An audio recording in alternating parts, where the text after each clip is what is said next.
What's up, Bills Mafia? Day 11 of training camp is in the books for the Buffalo Bills, and I got all the sights and sounds for you. But before we get to that, let's get to that intro. This is PZ Music.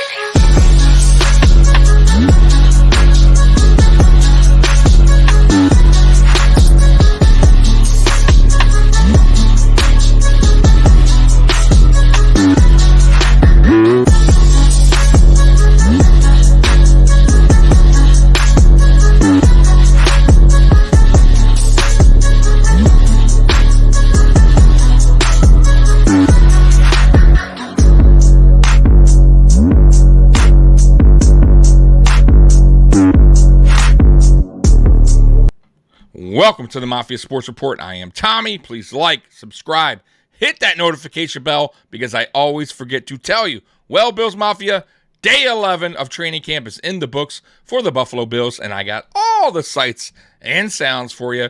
So let's go ahead and start this video right away, and then we're going to talk a little bit about day 11 today. Offense didn't look too sharp, but there was some standouts, and there was also some injuries that are concerning to me. So let's go ahead and start this video. And by the way, to start the video, I got a little bit of highlights that I didn't get yesterday of day 10. So go ahead and play that for you guys now.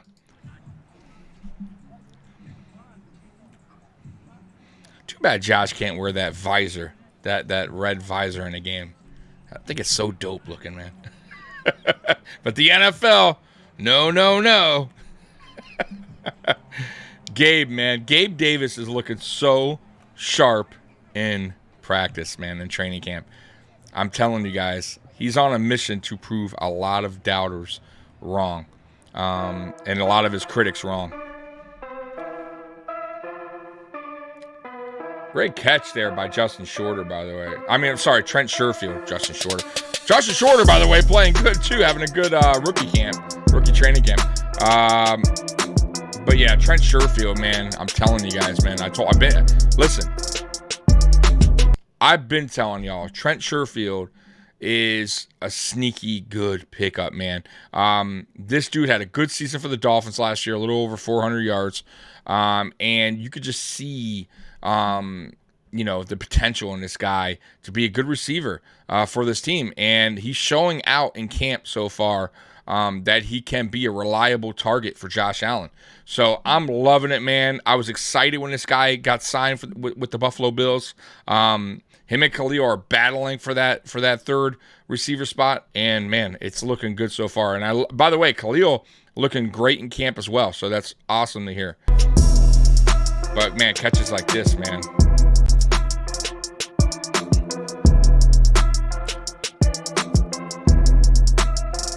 Doing a Stephon Diggs, punting that ball out of there. Yeah. Look at, Dalton Kincaid making a one-handed catch, man.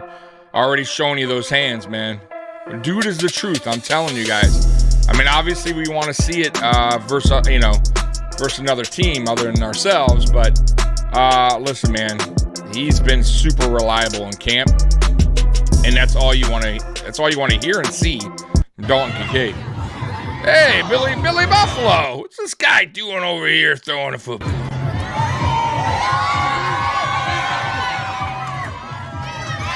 Remember when the Bills had cheerleaders? Oh yeah, good old Billy the Buffalo, baby. Tyler Matakevich, trying to get back from that injury he has. So, good old Gabe Davis.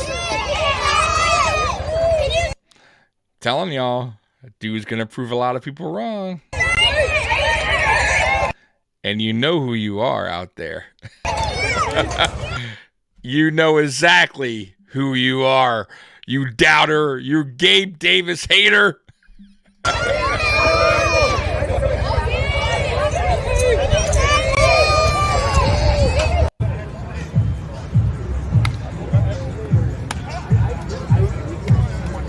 All right, so as you guys know, Ed Oliver is dealing with an injury. From what I gathered, it is back issue, like Back is giving him a little issues there. Nothing to be too concerned about. I think it's just more for precaution. Soreness is what they call it. So, listen, man, I'm not over stressing it. He's been fine in camp. Actually, has had a really good camp. So, listen, man, I rather safe than sorry. You don't need him out there every freaking day. Let him get better. Let him feel better. Because hey, listen, back soreness, back issues, man, they suck. So. Yeah, let this dude get right, get all his massages, get him done the right way in, get him done at in the Buffalo Bills by a Buffalo Bills training staff, just in case. I'm just playing around, guys.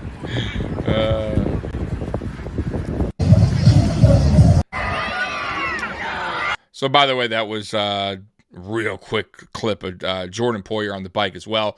He's dealing with some soreness. Nothing to, once again, actually, no, today was, I think, a veteran day off. So he's all good. He was just on the bike, just, I guess, just getting some conditioning in. There goes Josh leaving camp.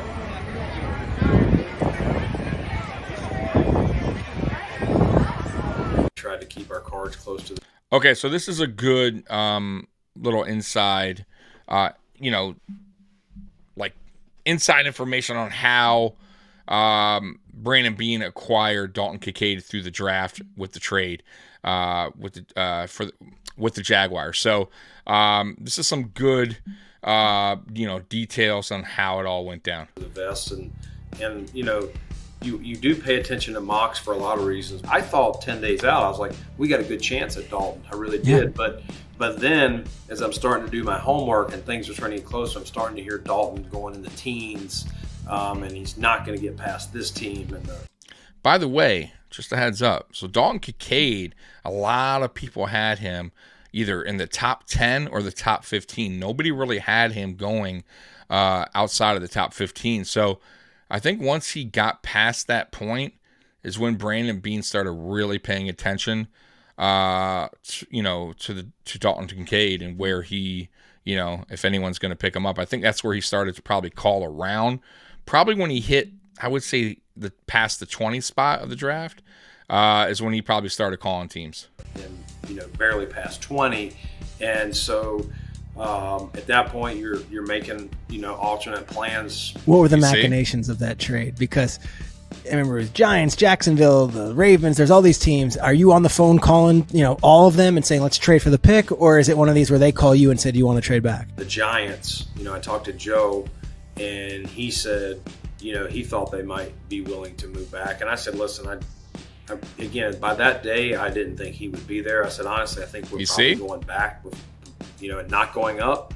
When he got past like 21, or so, I was like, man, we got a chance here. And the run of wide receivers was starting. It was starting. And so I called Joe and said, hey, what do you think? We had already nailed down what it would be, so we didn't have to argue. Beforehand, you're like, if hypothetically Dalton Kincaid is there. This is what we're going to do. That way we don't have to argue about it. You're in agreement, I'm in agreement. And he's like, well, listen, I'll do it if our guy's gone or whatever. And so I'm like, all right, well then next thing I know, he texts me, he goes, we're moving up.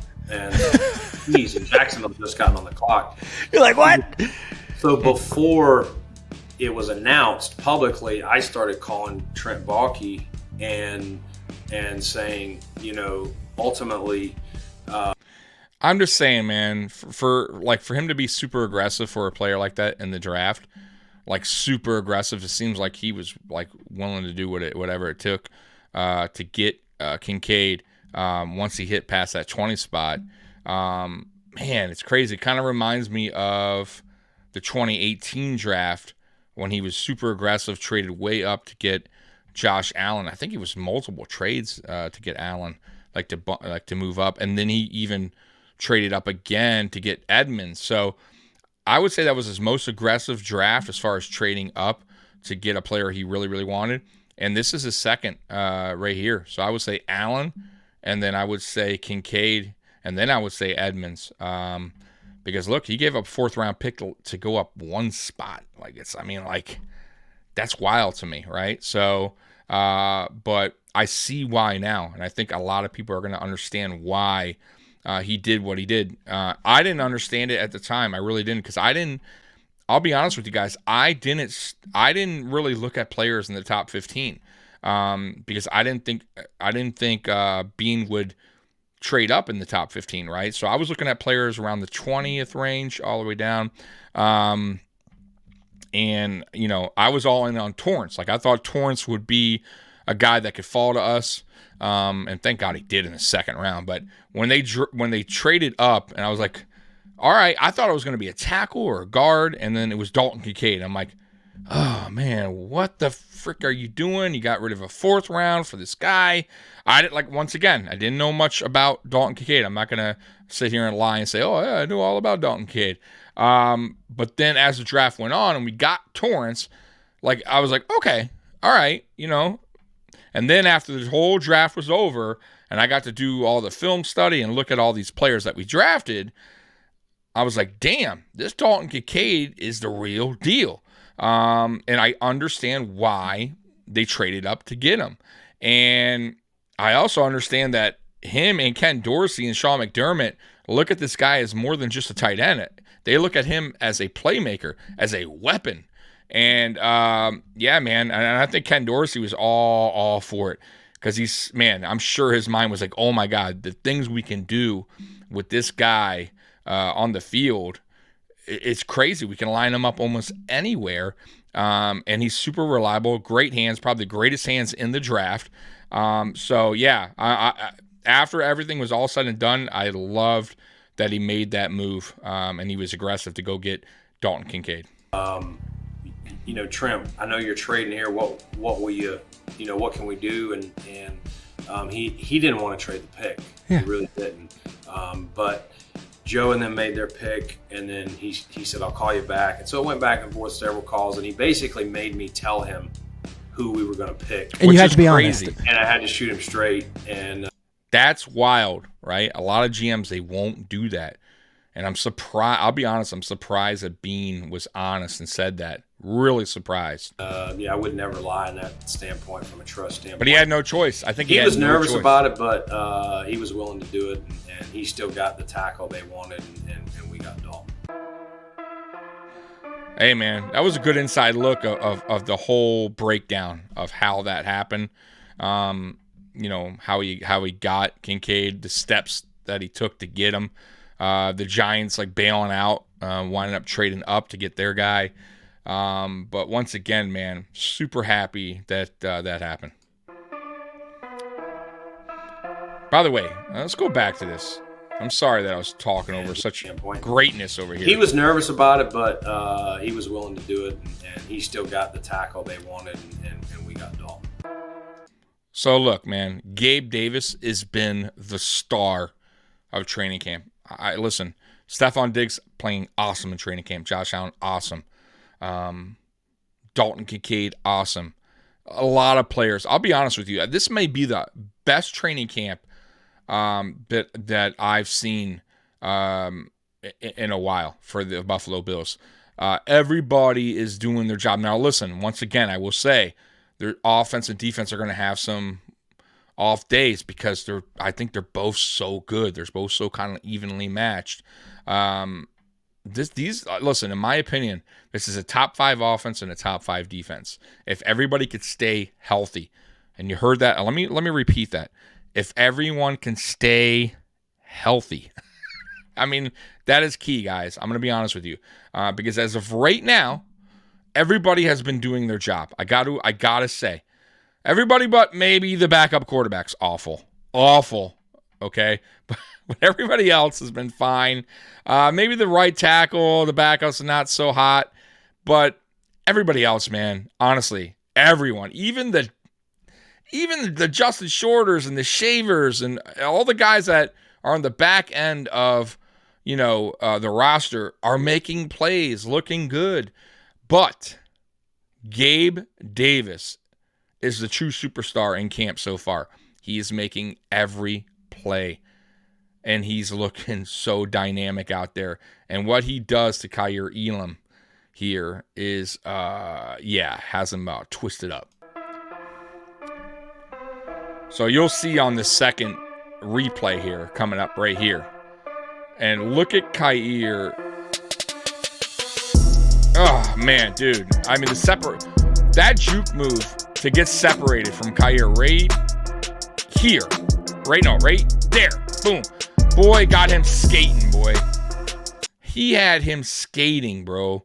Like that, that's just too good, man. And y'all gonna say, oh, Kyer. No, man. That's Gabe Davis, bro. That is the Gabe Davis we saw versus the Chiefs. Y'all remember that, or y'all forget already what Gabe Davis did in that game? He was making the corners look stupid, okay? He was juking them, making them dudes fall on the ground, making every play. And that's the Gabe Davis we expected in 2022. And I really believe, man, and y'all can say what you want, man. I think that ankle injury affected him mentally and physically. And I still don't think he had a terrible season like y'all want to act like he did. I think he had like 850 yards. But once again, first year as a second option, second number 2 receiver. And I thought he did well. I did. But once again, battling that ankle thing mentally and physically, I think I kind of messed him up a little bit. And I think he'll be back this season to prove a lot of doubters wrong. It's a contract year. So I'm telling you, man, watch out for Gabe. And I'm at the point now. At first, I was like, hey, he's probably not going to resign, or maybe maybe we need to look for someone else. I'm torn. I was on the fence with it. But after seeing his training camp, now obviously I want to see it in the regular season, but I hope they can figure a way to get him extended, because listen, man, so far he's a great teammate. He busts his ass in the offseason. And I'm telling you, man, he's going to have a good year.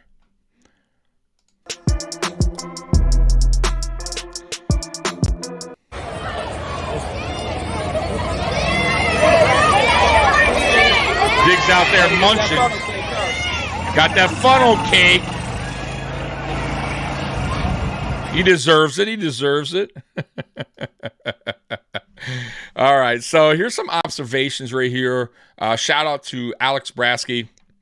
So on the Allen injury, by the way, that he had the other day, wasn't even an injury. He went out of practice real quick, came right back in. Basically says I know he just went in and got stretched out and everything, and then he came back out and looked good, said Dorsey. He felt really good throwing it that day and everything, so no worries there. And then I'll give you a real recap, even though I already told you. Wednesday, Jordan Poyer had the rest day. Ed Oliver back soreness, which I told you. Tyler Matakavich remains on the active PUP list, along with, obviously, Von Miller. So who knows what's going on with Tyler Matakavich, if he'll even be ready for week 1. But he's special teams. But still, he is injured. There are also... So here's the big one. We're going to get to it. So running back Damian Harris, who injured his knee Monday in Monday's session, is now considered day-to-day. Defensive back Cam Lewis, groin injury. He missed his second straight day of practice. And by the way, those can be painful, so who knows when he'll be back. He's probably day-to-day. Reggie Gilliam was also absent for the third consecutive day due to a groin injury. I told you. Groin injuries are a son of a bitch, man. Like, I don't wish that upon anyone. So Wednesday's practice featured a frightening moment. Yes, I heard about this as well. Stephon Diggs darted across the middle and collided with Saron Neal, who's a beast, by the way. You don't want to collide with that dude. Both players remained down for a brief moment after the collision. Eventually, they both rose to their feet and embraced one another before returning to action later during team drills. What I heard is Saran Neal took a shot to the gonads, right? Right. So he got the worst part of that, but everybody was okay. And also, good news, John Murphy was at training camp today. So that's very good. Good for John Murphy. I'm very happy to see him back, at least, walking around at Bills camp. It's a good thing, man. And I hope he recovers well. Let's see here. So a few more notes. Andy Isabella recorded a reception as he worked against Christian Benford near the beginning of the period. Let's see here. They're saying Tyrell Shavers is looking real good, by the way, as well. He made some good grabs. Alex Austin. Let's see here. It says he ran a sharp corner route, finding a space between him and Alex Austin, who's trying to make the team. At the end zone, Shavers stretched to make a catch that bailed out a poor throw. So it was a bad throw, and he wanted to make it probably from Kyle Allen, if I had to guess, because he's been terrible in training camp. I can't assume that was Josh Allen, but cornerback Kyer Elam started the period strong, reaching in to disrupt a pass intended for Trent Sherfield before helping create an incompletion on a ball intended for Stephon Diggs a few plays later. That's good to hear. Wide receiver Gabe Davis was the offensive star of the period, of course, running consistently sharp routes before finding himself open repeatedly against the Bills' DBs. On one of Davis' most explosive reps, he took Elam on a slant pass near the goal line, leaving the Bills' second-year cornerback in the dust before securing the reception in the end zone. And I showed you guys that earlier. He had him on skates. Davis also recorded a touchdown grab when matched up against Christian Benford earlier during the drill, crashing through Benford's body to create space before hauling in the touchdown reception. So I'm telling you, man, he's looking good. Rookie Justin Shorter had a bad drop during the period, not good, failing to haul in an on-target throw after Elam had fallen to the ground in coverage, leaving Shorter wide open over the middle. Can't do that, Justin Shorter.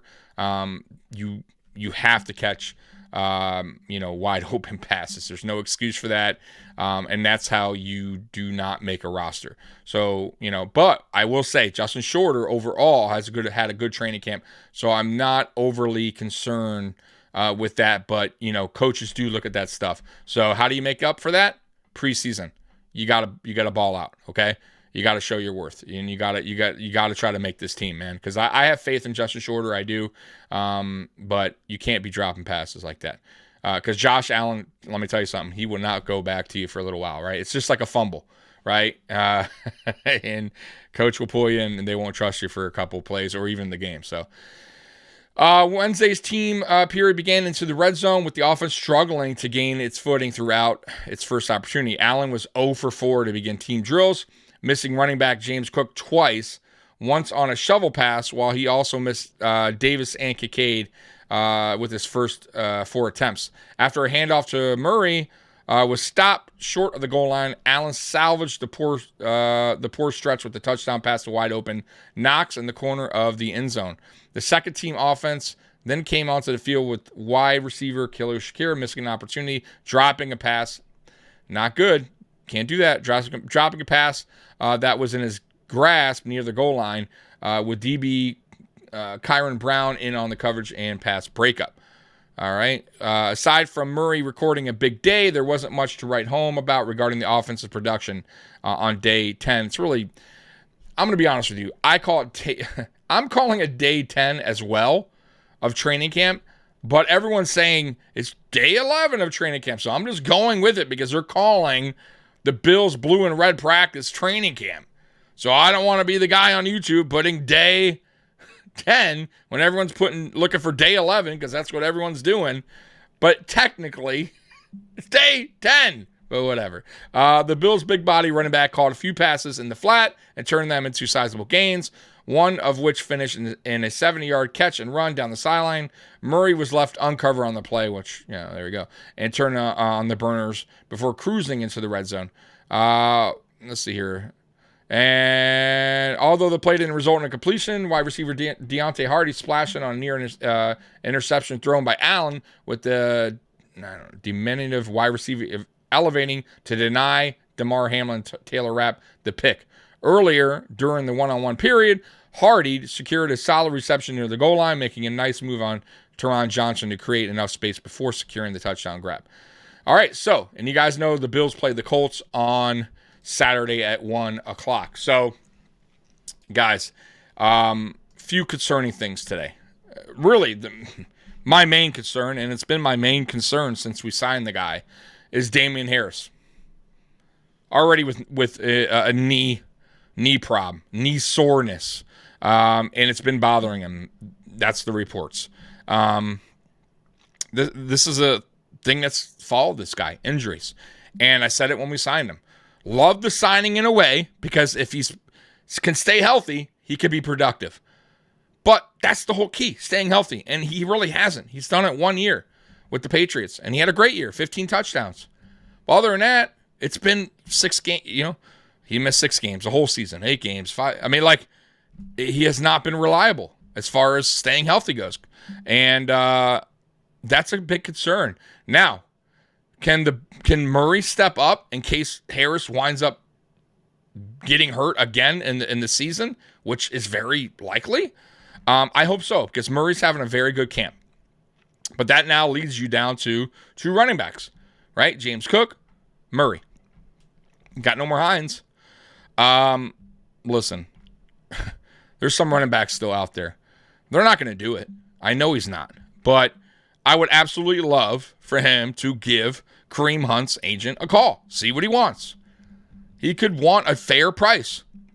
Sign him for a 1-year deal. Who cares? Give him a 1-year deal. A prove-it deal. Just like you did Damian Harris. I mean, and Dalvin Cook, I would love it, but it's not going to happen. He probably wants a little bit more than what Brandon Beane's willing to spend. But I think Kareem Hunt would be around that range that we could afford. I think he can make some moves and make it happen. But they're not. I don't think it's going to happen. I think they're going to roll the dice with Harris and Murray going into the 2023 season. I think ultimately it could backfire. And if Harris gets hurt, guess what?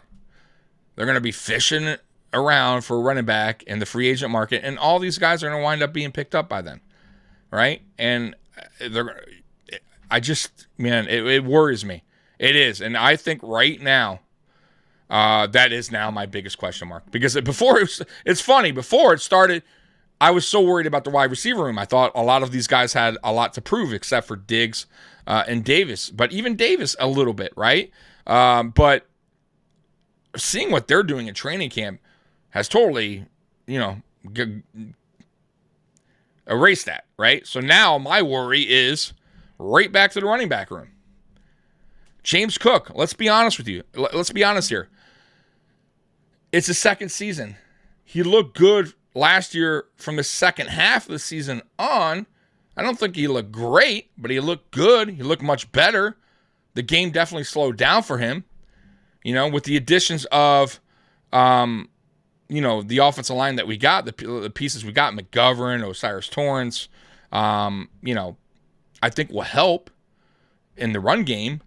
But who knows what year 2 will be like for James Cook? We don't know. I don't know. I know he's had a good camp so far, but I will tell you, pass blocking's been an issue for him, right? And that's not good. You got to protect Josh Allen, pass protection, right? If not, then what? You're a liability.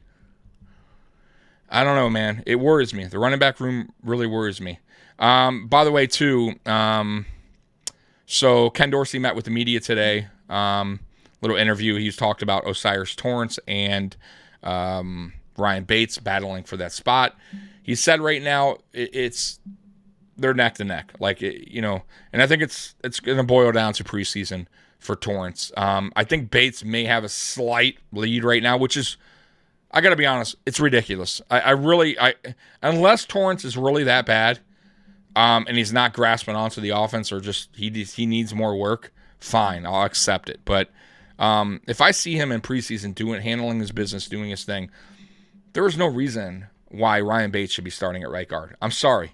It's a huge mistake if they do that. Big mistake. It'll take me back to why you traded Wyatt Teller. It's just a dumb mistake, right? You don't do that. You drafted this guy for a reason. You see what all his accomplishments he had in college, all the awards, everything he's done, 0 sacks allowed. The dude is a beast out there. Great run blocker. What is going on here? Why would you? And not only that, Bates, and listen, this is not a knock on Bates, but Bates is a guy that could play any position on that line. So God forbid if Mitch Morse goes down. Okay, cool. Listen, Ryan Bates can definitely fill that position. Matter of fact, Ryan Bates may be the future center here in Buffalo when Mitch Morse retires. Just throwing that out there. What if your left guard goes down, right? What if McGovern goes down? Okay, no problem. Ryan Bates, go ahead, fill that up. What if Osiris Torrance goes down? Okay, fine. What if Spencer Brown goes down? Okay, right? Because Shell's not doing his job. Whatever. He's a guy that can fill any position. I like that. I like having him right there to step in at any time. Right? You start him at right guard, and he winds up getting hurt.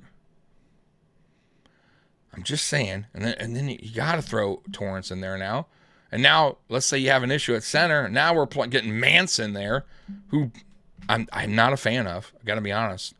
It's just I don't get it. Listen, it's going to boil down to preseason what they do, and it won't. And really, honestly, it won't even make sense if they wind up doing the whole start Ryan Bates in the beginning and then wind up putting Torrance in week 4. Like, just put the dude in, man. He's going to maybe make some mistakes here and there. He's a rookie. I get it. But, you drafted him for a reason in round 2. He's a first-round grade. So I really hope they make the right choice there. Now, as far as CB2 goes, it's a tight race, man, guys, right now. It's boiling down to Dane, Benford, and Elam. And I think I don't think Elam's going to get it, man. Unless he balls out in camp, I just have a feeling he's just a tad behind, man. And I think Benford is going to wind up getting that CB2 spot. I just do. I think Benford it seems to be catching on a lot quicker. I think the coaches see that. I think they like everything that he's brought to the table so far since he's been a rookie. And I'm cool with it. Honestly, I'm okay with it. I just hope Khair can eventually catch on to whatever he's still struggling with, because he is a first-round pick. And I would hate for that pick to wind up being a guy that just couldn't cut it, and we wind up either trading him or cutting him. I don't want that, and I'm not saying it's going to happen, because I saw flashes, from this guy last season that he could be that guy. But there's something going on that the coaching staff just they don't like, or they think that he still needs a lot of work on, because there should be no reason why he isn't CB2 at this point. Just being honest with you guys. So, that's my observations for today. I hope you guys enjoy that. Bills Mafia, I love you. And as always, go Bills. I'm out of here. Peace.